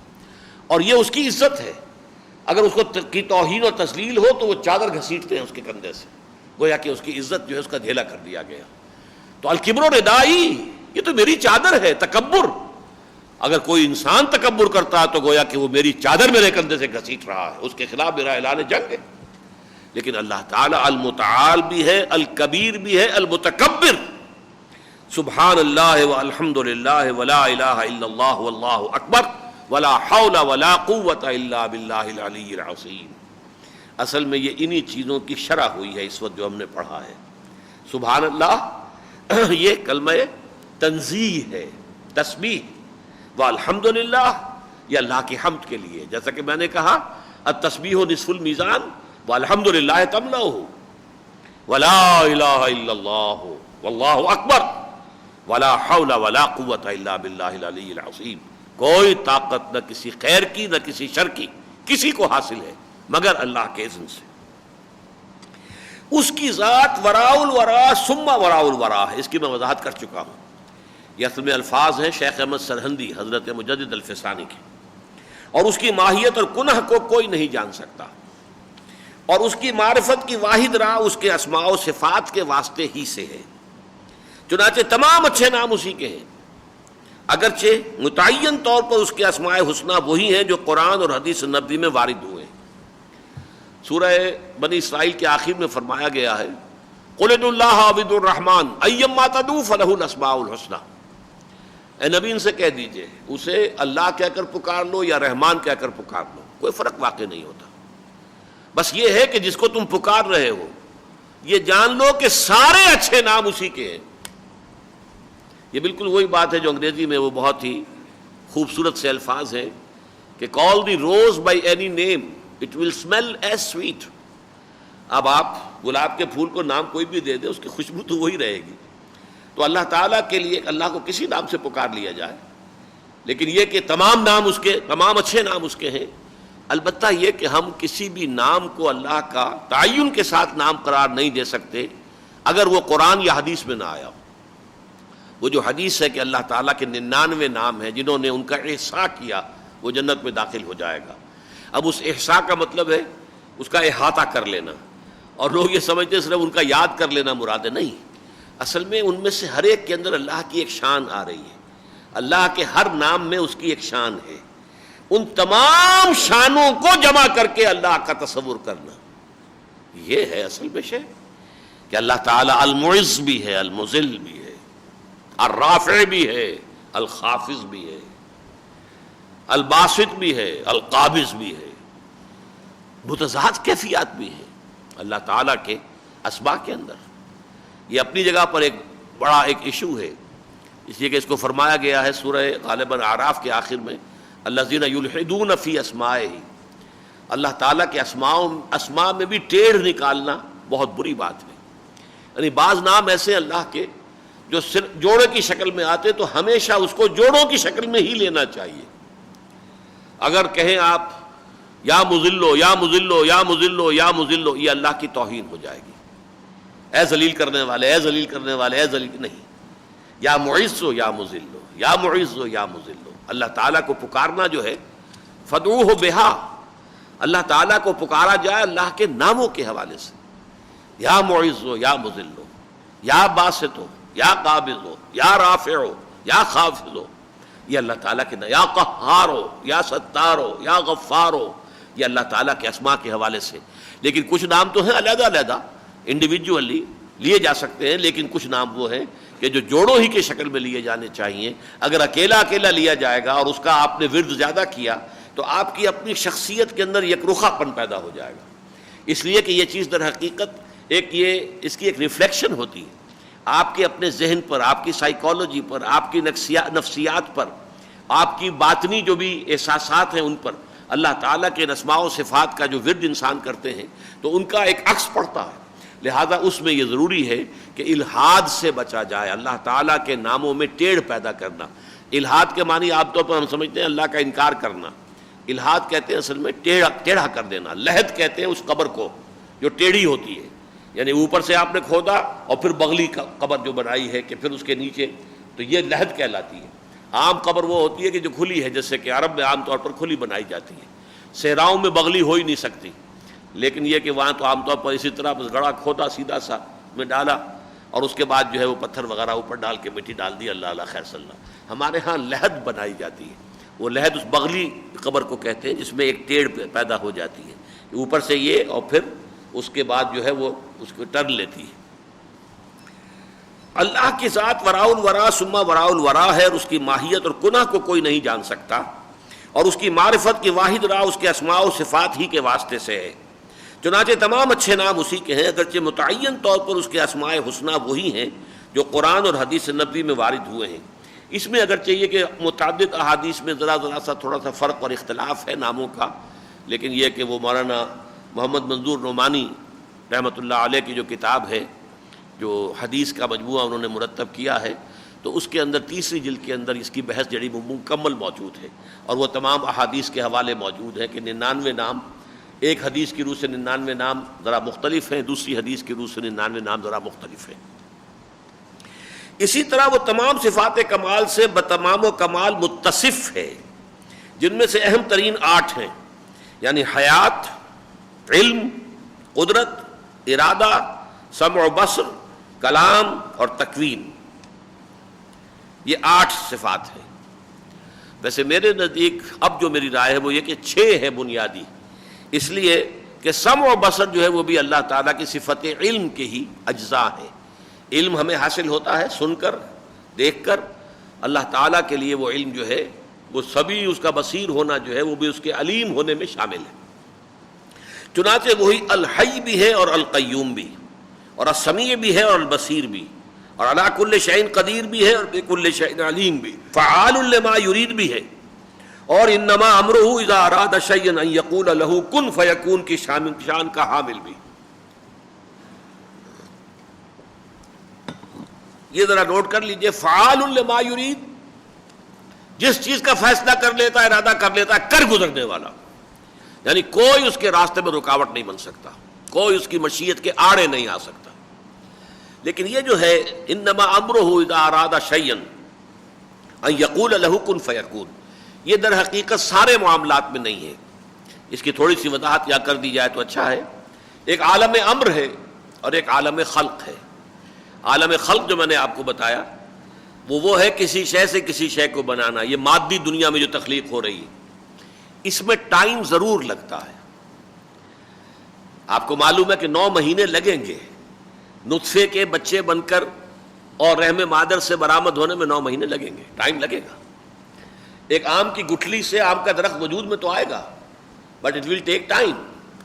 اسی طرح اس کل کائنات کے لیے بھی اللہ نے فرمایا، کتنی دفعہ فرمایا قرآن میں، خلق السماوات والارض وما بینہما فی 6 ایام، اللہ نے آسمان اور زمین اور ان دونوں کے مابین جو کچھ ہے اسے 6 دنوں میں پیدا کیا۔ اور اللہ تعالیٰ کا دن کتنا ہوتا ہے؟ 2 جگہ تو قرآن میں آیا کہ تمہارے حساب سے 1000 سال کا ایک دن ہوتا ہے، ایک جگہ یہ بھی فرمایا گیا ہے سورہ معارج میں 50,000 سال کا دن، کان مقدارہ 50,000 سنہ، اور اس سے بھی بڑا ہو سکتا ہے کائناتی دن، پوری کائنات کا ایک دن، وہ ملینیمز ہو سکتے ہیں، یا ہو سکتا ہے کہ ان کو ہم کہیں کہ وہ در حقیقت وہ ادوار ہیں، ایپیکس ہیں۔ بہرحال ٹائم لگتا ہے، البتہ عالم ابر میں کوئی ٹائم نہیں لگتا۔ روح عالم امر کی شے ہے، فرشتہ عالم امر کی شے ہے۔ فرشتہ آنے واحد میں ساتویں آسمان پر بھی ہو سکتا ہے جبرائیل، اور زمین پر بھی ہو سکتا ہے، اسے وہاں سے یہاں آنے میں کوئی ٹائم نہیں لگے گا، یہاں سے وہاں جانے میں کوئی ٹائم نہیں لگے گا۔ اسی طرح ارواح انسانیہ کا معاملہ ہے، وہ بھی عالم امر کی شے ہے۔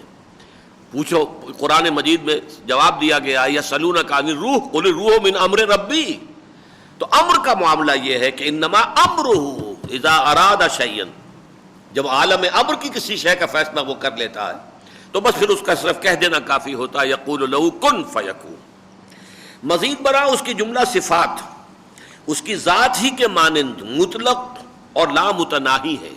مطلق ایبسولیوٹ، لامتناہی لمٹ لیس۔ اس کی قدرت ہم کچھ نہیں جان سکتے کتنا قدیر ہے وہ، کیا سمجھیں گے ہم؟ ہمارے ذہن میں کتنی تصور ہے، قدرت کا کیا تصور میں کر سکتا ہوں، کیا آپ کریں گے، کون کرے گا؟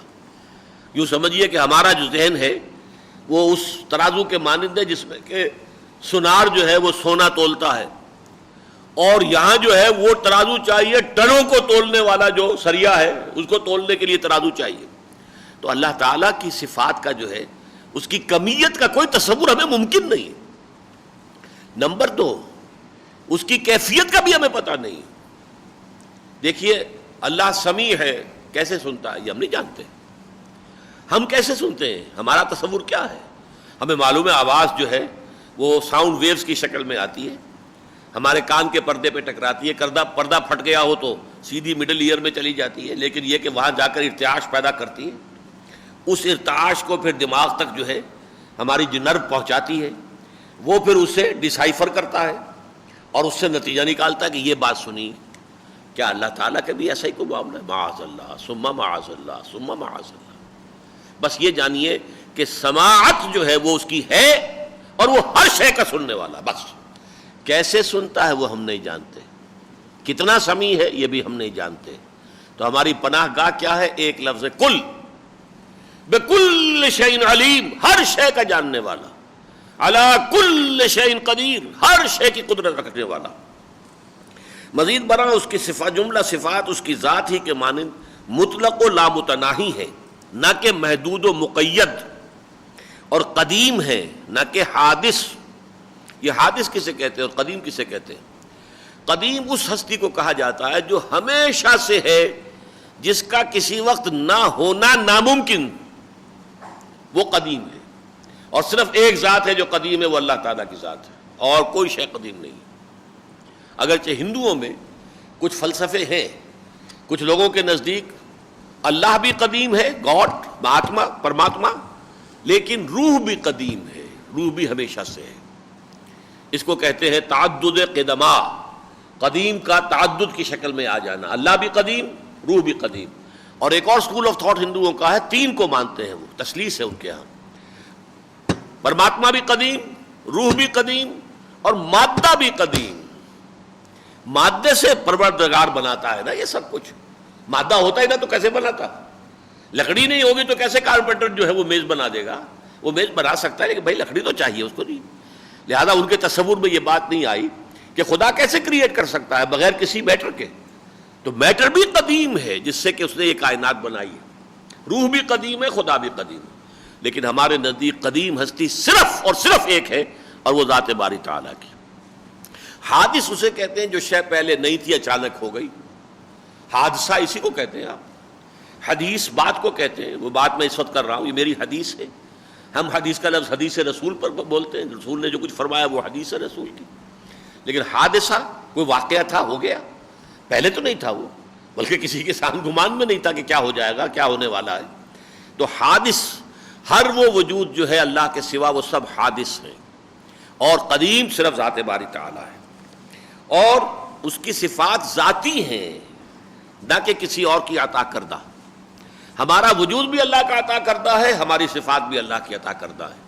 اللہ تعالیٰ کا وجود بھی اپنا ہے اور اللہ تعالیٰ کی صفات بھی اپنی ہیں۔ یہ ہے ایمان باللہ کے ضمن میں جو چیزیں ہمارے ذہن میں ہونی چاہیے۔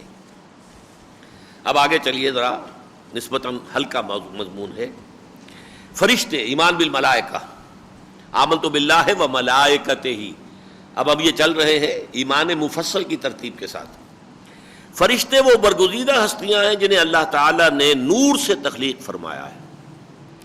یہ ہے وہ بات جو اگرچہ قرآن میں مذکور نہیں ہے، حدیث نبوی میں مذکور ہے. حضرت عائشہ صدیقہ رضی اللہ تعالی عنہا سے مرفوع حدیث ہے کہ اللہ تعالیٰ نے فرشتوں کو نور سے پیدا کیا.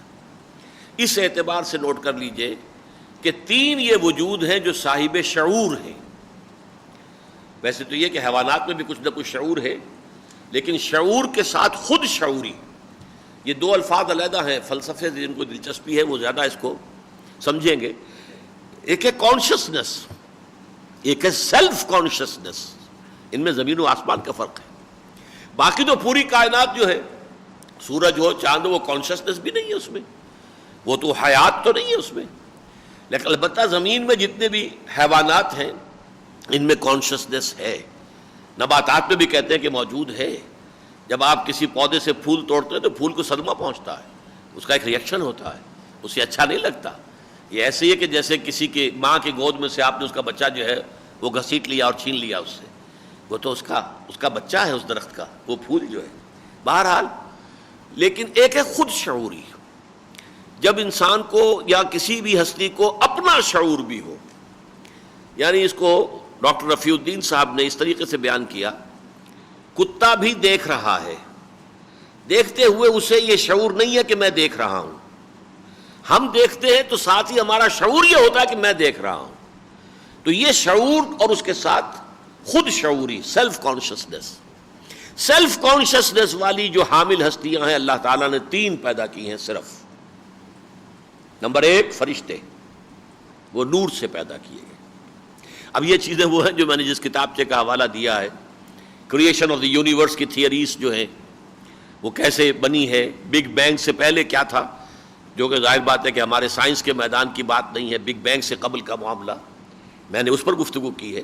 پری بگ بینگ، یہ پوسٹ بگ بینگ ہے جس سے جو فزکس جو ہے وہ بحث کر رہی ہے. بگ بینگ کے بعد، اور وہ اس کے بعد نار پیدا ہوئی ہے. نار، آگ، شدید آگ، millions and millions degrees of Fahrenheit temperature تھا وہ، جس کا آپ کو تصور نہیں کر سکتے. وہ ہے کہ جس سے پھر فرشتے جو بنائے گئے ہیں جن آگ سے، لیکن اس سے پہلے صرف نور تھا، نور بسیط، خنک نور، جس میں حرارت نہیں تھی، گرمی نہیں تھی، ٹھنڈا نور. اس ٹھنڈے نور سے ملائکہ پیدا کیے گئے اور ارواح انسانی پیدا کی گئی. پھر نار سے جنات پیدا کیے گئے. پھر اس کے بعد جب وہ کرۂ ارضی جو ہے ٹھنڈا ہوا ہے، یہ کرسٹ وجود میں آیا، یہ مٹی اور پانی کے تعامل سے حیات جو ہے اس کرۂ ارضی کے اوپر شروع ہوئی، حیات ارضی. تو وہ ترقی کرتے ہوئے جو بھی آخری درجہ ہے انسان پیدا ہوا. تو تمام حیوانات کے اندر بھی شعور ہے، لیکن خود شعوری صرف انسان میں، کسی اور میں نہیں. لیکن یہ تین کی اب تقسیم ذہن میں رکھیے کہ خود شعوری میں اولاً فرشتے وہ نور سے پیدا کیے گئے. نمبر دو جنات، والجان خلقناہ من قبل من نار السموم. قرآن مجید میں بیان کیا گیا ہے کہ انسانوں کی تخلیق سے پہلے جن پیدا کیے گئے، اور وہ پیدا کیے گئے آگ سے، اور پھر انسان پیدا کیا گیا اور وہ مٹی سے، کرسٹ آف دی ارتھ سے. فرشتے وہ برگزیدہ ہستیاں ہیں جنہیں اللہ تعالیٰ نے نور سے تخلیق فرمایا. وہ صاحب تشخص وجود کے حامل ہیں، نہ کہ مجرد قواعد طبعیہ. یہ در حقیقت ایک بہت بڑا گمراہ کن نظریہ ہے جس کی کہ یہاں پر نفی کی گئی الفاظ میں. سر سید احمد خان نے کہا ہے کہ فرشتے کوئی اپنا وجود علیحدہ نہیں رکھتے، بلکہ فورسز آف دی نیچر ہی کو فرشتے کہہ دیا گیا ہے. مثلا ایک فورس آف گریویٹی ہے، یہ بھی ایک فرشتہ ہے. اسے زمین کا فرشتہ کہہ لیں، ہر شے زمین کی طرف کھینچنے والا، لیکن یہ در حقیقت ایک فورس ہے. تو مختلف فورسز آف دی نیچر جو ہیں ان کے نام فرشتے ہیں کہہ دیا گیا ہے، لیکن ان کا کوئی تشخص نہیں ہے، کوئی پرسونیفائڈ ایگزسٹنس نہیں ہے ان کی. اس کی نفی ہے جو کی گئی ہے یہاں پر. وہ صاحب تشخص وجود ہے، they have a personified existence. جبریل ہے، اس کی ایک شکل ہے، ملکی شکل بھی ہے. اور حضور صلی اللہ علیہ وسلم نے 2 مرتبہ حضرت جبرائیل کو ان کی اپنی اصل ملکی صورت میں بھی دیکھا ہے. باقی انسانی شکل میں تو بے شمار مرتبہ وہ حضور کے پاس تشریف لائے ہیں، لیکن یہ کہ 2 مرتبہ قرآن مجید سے معلوم ہوتا ہے ان کی اصل ملکی شکل میں حضور نے دیکھا ہے. وہ صاحب تشخص وجود کے حامل ہیں، نہ کہ مجرد قواعد طبعیہ. ان کا نہ مذکر معلوم ہونا معلوم ہے نہ مؤنث. یہ تذکیر و تانیث کا کوئی ذکر ہمیں قرآن میں نہیں ملتا. البتہ قرآن مجید میں مشرکین مکہ کے اس عقیدے کی نفی ملتی ہے کہ وہ انہیں بیٹیاں قرار دیتے تھے، اناث کہتے تھے کہ وہ بیٹیاں ہیں اللہ کی، تو گویا کہ مؤنث ہیں. وہ خدا سے قرب ضرور رکھتے ہیں لیکن الوہیت میں ان کا کوئی حصہ نہیں ہے. اب یہ بھی دیکھیے جملہ ایک ہے، اس میں مجھے اگر آپ سے وضاحت میں کروں تو بڑی لمبی بات اس میں آئے گی. وہ اگرچہ اللہ کے بہت قریب ہیں، جب نور سے بنے ہیں، اور ان کا جو ایک خاص طبقہ ہے ملائکہ مقربین، وہ تو بہت ہی قریب ہیں، اللہ تعالیٰ سے بہت قرب رکھتے ہیں، لیکن الوہیت کوئی نہیں ہے. نوری ہے، اللہ تعالیٰ سے قرب رکھتے ہیں، لیکن الوہیت میں اختیار کوئی نہیں ہے ان کے پاس. یہ ہے وہ کانٹے والی بات کہ جس سے شرک سے ہم بچے ہیں. ورنہ در حقیقت دنیا میں یہ گاڈز اینڈ گاڈیسز کا جو تصور ہے، ایمان بالملائکہ کی بگڑی ہوئی شکل ہے. یہ تو ہم جانتے ہیں نا کہ ابتدا سے تو دین ایک ہی تھا، اسلام. حضرت آدم علیہ السلام موحد تھے، شرک کا نام تو نہیں تھا وہاں. پھر ان کی اولاد میں، ان کی نسل میں پھر شرک بھی پیدا ہو گیا. تو وہ جو اصل شے تھی وہ تو توحید تھی، وہ تو اللہ کا دین تھا. باقی جو اس میں پگڈنڈیاں نکلی ہیں، غلط راستے، اسی کی بدلی ہوئی شکلیں ہیں، اسی کے تصورات میں کچھ غلطی آ گئی، کجی آ گئی، ٹیڑھ آ گیا. تو یہ فرشتوں کا جو ایمان ہے، اس نے جب یہ بگڑ کر شکل اختیار کر لی کہ فرشتہ اور نوری مخلوق ہے، بہت اللہ کا قرب رکھتا ہے، تو چلو اسے پکارو، اس سے دعا کرو، یہ میرا کوئی کام کر دے، یا اللہ کے ہاں میری سفارش کر دے. بس جہاں یہ تصور آیا کہ انہیں کچھ اختیار بھی حاصل ہے، جیسے کہ وہ فرشتہ جو حاضر ہوا تھا حضور کی خدمت میں طائف میں، کہ اللہ نے مجھے بھیجا ہے، میں ملک الجبال ہوں، ان پہاڑوں کے اوپر میں مامور ہوں، اگر آپ حکم دیں تو میں ان پہاڑوں کو ٹکرا دوں جن کے مابین یہ طائف کی بستی آباد ہے، جس نے آپ پر ظلم کیا ہے، آپ کو ستایا ہے، آپ پر پتھراؤ کیا ہے، آپ کے جسم اتھر کو مجروح کیا ہے. حضور نے فرمایا نہیں، کیا عجب کہ اللہ تعالیٰ ان کی اگلی نسلوں کو اسلام کی ہدایت دے دے. لہذا آپ نے نہیں مانا، لیکن یہ کہ فرشتے کو اگر آپ فرما دیتے تو وہ ٹکرا دیتا پہاڑوں کو آپس میں. تاریخ میں تو یہ آتا نا کہ بہت بڑا زلزلہ آ گیا اور اس کی وجہ سے ایک شہر نیست و نابود ہو گیا، ایک بہت بڑی راکھ آسمان سے برسی، پومپیائی جو ہے وہ ختم ہو گیا. یہ تو لوگ تو یہی کہیں گے، لیکن پیچھے کیا ہے، مشیت ازلی میں کیا چیز کام کر رہی ہے، اس کو تو صرف صاحب ایمان جانتے ہیں. لیکن یہ کہ جن لوگوں نے فرشتوں کے اندر الوہیت شامل کر دی، ان کے لیے کوئی اختیار بھی شامل کر دیا، تو وہاں سے یہ اب پیدا ہو گیا گاڈز اینڈ گاڈیسز، آلہا، مہادیو کے ساتھ دیوتا اور دیویاں، یہ سب پیدا ہوئے ہیں. در حقیقت ایمان بالملائکہ کی بگڑی ہوئی شکل ہے، perverted form of the belief in the existence of angels. وہ خدا سے قرب ضرور رکھتے ہیں لیکن الوہیت میں ان کا کوئی حصہ نہیں. وہ اللہ کے حکم کے خلاف کچھ نہیں کرتے، اور وہی کرتے ہیں جس کا انہیں حکم بارگاہ خداوندی سے ملے. وہ اللہ کے احکام کی تنفیذ بھی کرتے ہیں اور خالق و مخلوق کے مابین پیغام رسانی بھی. چنانچہ وہی انبیاء رسول تک وہی لاتے رہے ہیں. ان کی تعداد بے شمار ہے، لیکن 4 بہت مشہور بھی ہیں اور جلیل القدر بھی. وما یعلم جنود ربک الا ہو، جو اللہ کے، آپ کے رب کے جو لشکر ہیں ان کو کوئی جانتا ہی نہیں سوا اس کے اپنے، اللہ ہی کو معلوم ہے کتنے فرشتے ہیں. حضور نے فرمایا 7 آسمانوں پر بالشت بھر جگہ بھی خالی نہیں ہے جہاں کوئی نہ کوئی فرشتہ یا قنوت کی حالت میں نہیں کھڑا ہے، یا رکوع نہیں کیے ہوئے ہے، یا سجدے میں نہیں پڑا ہے. 7 آسمانوں میں ایک بالشت بھر جگہ بھی خالی نہیں. اب کیا اندازہ کریں گے آپ، اللہ تعالیٰ وما یعلم جنود ربک الا ہو، تو اس کی وہ اللہ ہی جانتا ہے. لیکن ان میں 4 بہت مشہور ہیں اور جلیل القدر بھی ہیں. حضرت جبرائیل علیہ الصلاۃ والسلام، حضرت میکائیل، حضرت اسرافیل اور حضرت عزرائیل علیہ السلام. یہ ہے فرشتے، ایمان بالملائکہ.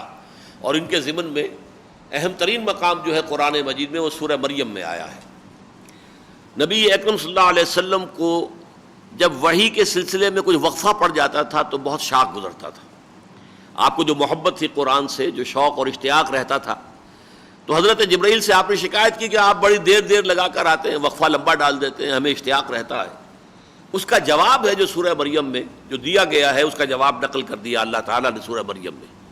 وَمَا نَتَنَزَّلُ إِلَّا بِأَمْرِكَ، امر ربک، اے نبی ہم آپ کے رب کے حکم کے بغیر نازل نہیں ہو سکتے. لہو ما بین ایدینا وما خلفنا وما بین ذالک وما کان ربک نسیا. یہ تین الفاظ جو آئے ہیں، لہو ما بین ایدینا، جو کچھ ہمارے سامنے وہ بھی اللہ ہی کے اختیار میں ہے، ٹھیک ہے. وما خلفنا، جو ہمارے پیچھے وہ بھی اللہ کے اختیار میں ہے، یہ بھی بات واضح ہو. وما بین ذالک، ان دونوں کے درمیان کون ہے؟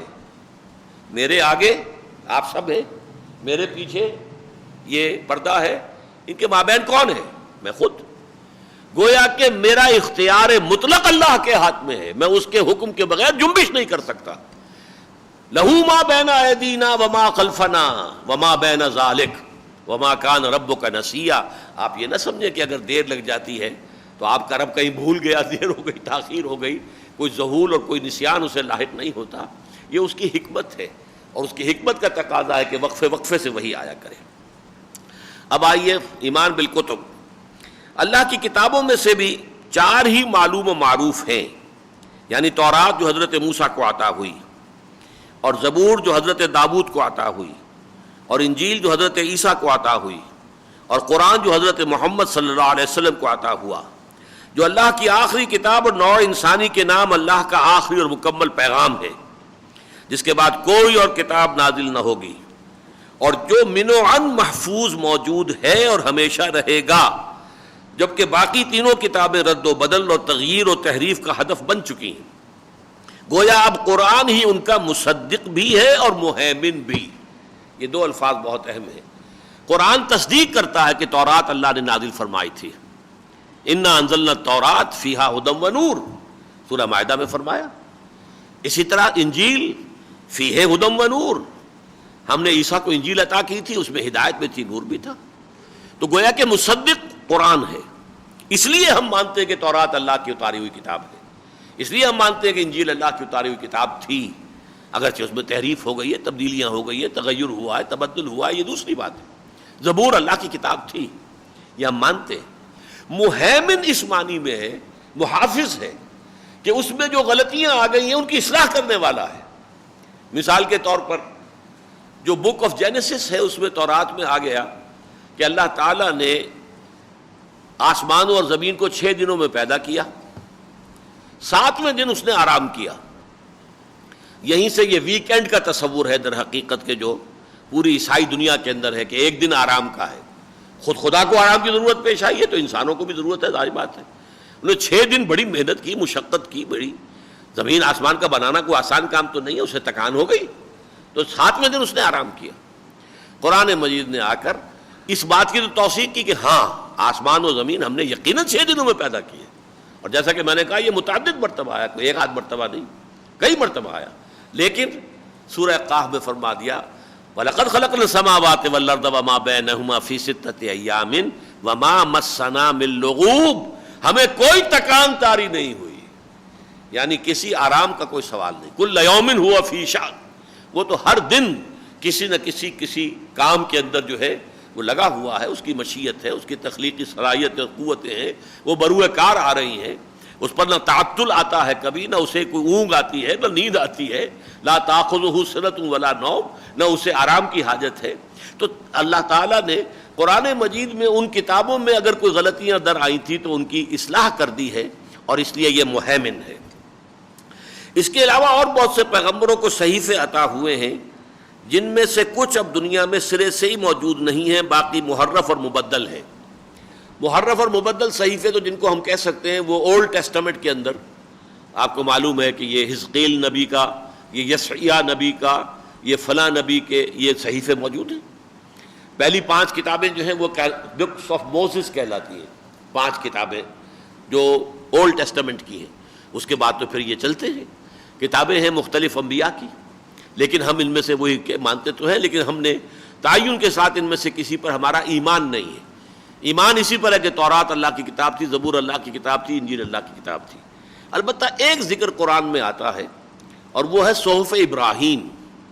سورۃ الاعلیٰ میں صحف ابراہیم و موسیٰ، تو صحیفہ ابراہیم ثابت تو ہو گیا کہ یقیناً حضرت ابراہیم کو صحیفہ دیا گیا. وہ کہاں ہے؟ وہ دنیا میں کہیں نہیں ہے. اگرچہ میرا ایک گمان کے درجے میں ہے کہ ہندوؤں کے پاس وہ صحف ابراہیم موجود ہیں، لیکن وہ بہت ہی زیادہ ان کی تعلیم مسخ ہو گئی ہے۔ وہ اپنشدس ہیں، اپنشدس جو ہیں وہ میرے خیال میں واللہ عالم، غلطی بھی ہو سکتی ہے، وہ صحف ابراہیم کی بگڑی ہوئی شکل ہے، اور برہما کا تصور ان کے ہاں جو ہے وہ در حقیقت ابراہیم کی بدلی ہوئی شکل ہے۔ جیسے کہ حضرت مسیح علیہ السلام کو عیسائیوں نے خدا کا بیٹا بنا دیا، تو ان لوگوں نے جو حضرت ابراہیم کی عقیدت اور محبت میں غلو کیا، خدا بنا دیا، برہما ہو گیا۔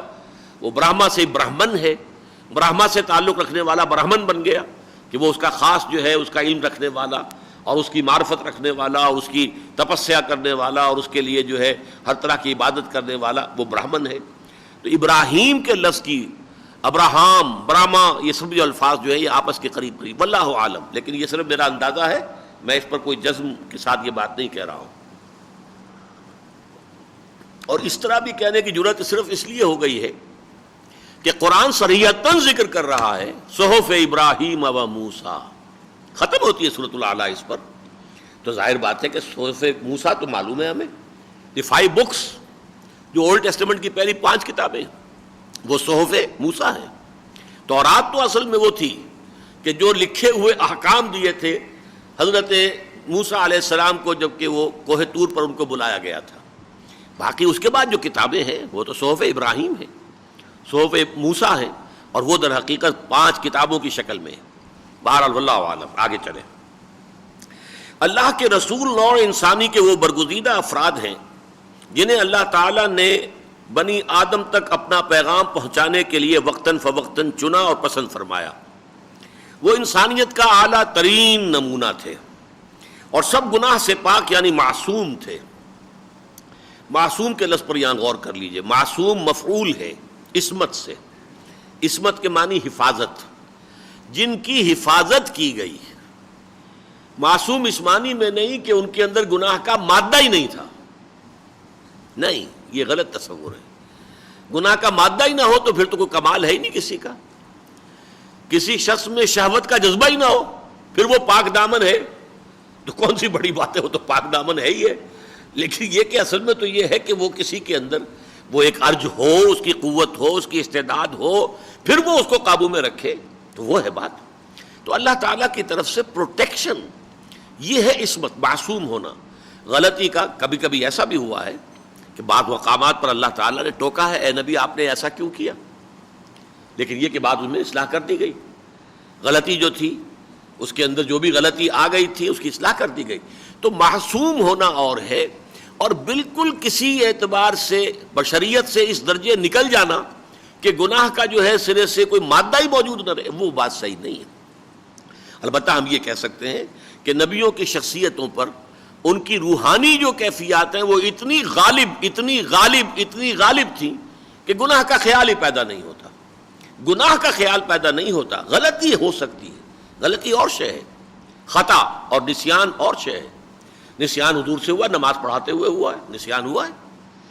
یہ کام بلکہ اس لیے کر دیے گئے تاکہ حضور صلی اللہ علیہ وسلم کے بارے میں بھی کوئی غلو پیدا نہ ہو جائے امت کے اندر۔ نماز قضا حضور کی بھی ہوئی ہے۔ ایک روز سفر کے دوران میں سب سوئے رہ گئے، حضور بھی سوئے رہ گئے، اور سورج کے طلوع ہونے کے بعد آنکھ کھلی، قضا فجر ادا کی گئی۔ تو یہ ساری چیزیں اس لیے کر دی گئیں تاکہ معلوم ہو جائے کہ بشریت ہے، یہاں یہ بشر ہیں، انسان ہیں، اللہ تعالیٰ کی طرف سے حفاظت ہے۔ کوئی غلطی اول تو ہے نہیں، اگر ہے تو وہ جانب خیر میں ہوتی ہے۔ کسی نیکی کا جذبہ جو ہے حد سے تجاوز کر جائے تو وہ خطا کے درجے میں شامل ہو جائے، اور پھر یہ ہے کہ اس کے اوپر بھی روک دیا جاتا ہے، ٹوک دیا جاتا ہے، ان کی اصلاح کر دی جاتی ہے۔ تو معصوم تھے، ان کی تعداد اللہ ہی کو معلوم ہے۔ قرآن مجید میں جن کے نام مذکور ہیں ان کے سوائے کسی اور کو یقین کے ساتھ نبی یا رسول قرار نہیں دیا جا سکتا۔ ویسے بعض روایات کے اندر ہے کہ 1.25 لاکھ انبیاء آئے ہیں، اور یہ کہ ان میں سے رسول 313 تھے۔ اب مجھے نہیں معلوم ہے کہ اس کا میں نے کوئی خاص تحقیق نہیں کی ہے کہ اس روایت کا مرتبہ کیا ہے، مقام کیا ہے، سند کے اعتبار سے حیثیت کیا ہے۔ البتہ یہ کہ مجھے اس میں کوریلیشن معلوم ہوتی ہے کہ 1.25 لاکھ انبیاء اگر آئے ہیں تو 1.25 لاکھ ہی صحابہ تھے حجۃ الوداع میں کہ جو حضور کے سامنے تھے، جن کو آپ نے آخری خطبہ دیا ہے۔ اور 313 جو اگر رسول آئے ہیں تو 313 ہی وہ صحابی تھے کہ جو میدان بدر میں حضور کے ساتھ تھے. تو عادات کے اندر بھی معاملہ ہوتا ہے کچھ. جیسے کہ ہمیں معلوم ہے کہ حضرت موسیٰ علیہ السلام نے 12 نقیب مقرر کیے اپنے 12 قبیلوں کے لیے. اب وہاں تو بات سمجھ میں آتی ہے کہ 12 چونکہ 12 قبیلے تھے، ہر قبیلے میں ایک نقیب مقرر کر دیا. لیکن حضور نے جب مقرر کیے پھر 12 ہی کیے. تو کوئی نہ کوئی عدد کا معاملہ بھی ہوتا ہے. اس میں سے 9 خزرج میں سے، 3 اوس میں سے، لیکن 12 کی تعداد آپ نے پوری کی ہے. تو 12 اس معاملے سے ہو سکتا ہے کہ اس کا تعلق انبیاء کی کل تعداد کا اس تعداد کے ساتھ ہو کہ جس تعداد میں صحابہ کرام حجۃ الوداع کے موقع پر حضور کے ساتھ تھے، اور رسولوں کی تعداد کا تعلق اس تعداد سے ہو کہ جو صحابہ کرام کی تھی میدان بدر میں. واللہ عالم. لیکن یہ کہ ہم کسی اور کے بارے میں گمان تو ہو سکتا ہے کہ وہ بھی شاید اللہ کے نبی ہوں، رسول ہوں، یقین کے ساتھ نہیں کہہ سکتے. یقین کے ساتھ ہم انہی کو کہیں گے جن کا قرآن مجید میں ذکر آیا ہے، اور یہ زیادہ نہیں ہے، 30 سے کم بنتے ہیں جن کا تذکرہ قرآن مجید میں ہے. ان میں سے بھی بعض ایسے ہیں کہ جن کے بارے میں کچھ معلوم نہیں. مثلا خاص طور پر ذوالکفل 2 دفعہ قرآن مجید میں ان کا ذکر آیا ہے. کوئی حدیث ہمارے پاس نہیں، کوئی مرفوع، کوئی روایت نہیں ذوالکفل کون تھے. اور اس کے ضمن میں چونکہ ہندوستان کے ایک بہت بڑے عالم مولانا مناظر احسن گیلانی رحمۃ اللہ علیہ کا ایک خیال تھا کہ گوتم بدھ جو ہیں وہ ذوالکفل ہیں، اس لیے کہ کپل وستو کے شہزادے تھے گوتم بدھ. کپل عربی میں پے فے سے بدل جاتی ہے، تو کپل وستو، کفل وستو، کفل، ذوالکفل. واللہ عالم. میں بھی ان کی رائے کے ساتھ اتفاق کرتا ہوں اجمالاً کہ واقعتاً معلوم ہوتا ہے کہ وہ اللہ کے نبی تھے. واللہ عالم. باقی ان کی تعلیمات اگر بگڑ گئی ہیں تو حضرت مسیح کی تعلیمات مسیحوں سے پوچھیے، مسیحیوں سے. تو ظاہر بات ہے کہ اس صورت میں تو ہم حضرت مسیح کو اللہ کا رسول نہیں مان سکتے. تو قرآن مجید نے بیان کر دیا کہ وہ اللہ کے رسول تھے، ان کی تعلیم یہ تھی. اب گوتم بدھ اگر تھے، یا اگر اسی طرح کرشن چندر جو تھے، کرشن جی مہاراج، ہو سکتا ہے وہ بھی نبی ہو. اس لیے کہ اس میں کوئی شک نہیں کہ گیتا کے بعض مضامین بہت مشابہ ہے قرآن مجید کے ساتھ. گیتا میں جنت اور دوزخ کا، باعث بعد الموت کا ذکر ہے، حالانکہ دوسرے جو ان کے صحیفے وغیرہ ہیں ان میں خاص طور پر آخرت کا اس طریقے سے تذکرہ موجود نہیں ہے جس طرح کہ گیتا کے اندر موجود ہے. اور ہمارے ایک بہت بڑے عالم دین مولانا عبد الماجد دریابادی رحمۃ اللہ علیہ، وہ چونکہ فلسفے کے طالب علم رہے تھے اور ایک زمانے میں ان پر الحاد کا حملہ ہو گیا تھا اور وہ دین سے برگشتہ ہو گئے تھے، مذہب سے سرے سے بے دین ہو گئے تھے. ان کا کہنا یہ ہے کہ مجھے اس لا دینیت یا لا مذہبیت سے مذہب کی طرف لانے والی کتاب گیتا ہے. گیتا کو پڑھ کر اور مذہبی چیزوں کی طرف میرا رجحان دوبارہ قائم ہوا. اور پھر مذہب میں اسلام کی طرف لانے والی کتاب، وہ بھی آپ کو پسند نہیں آئے گا، وہ لاہوری جماعت جو ہے قادیانیوں کی، ان کے جو امیر تھے مولوی محمد علی کا ترجمہ قرآن انگریزی کا.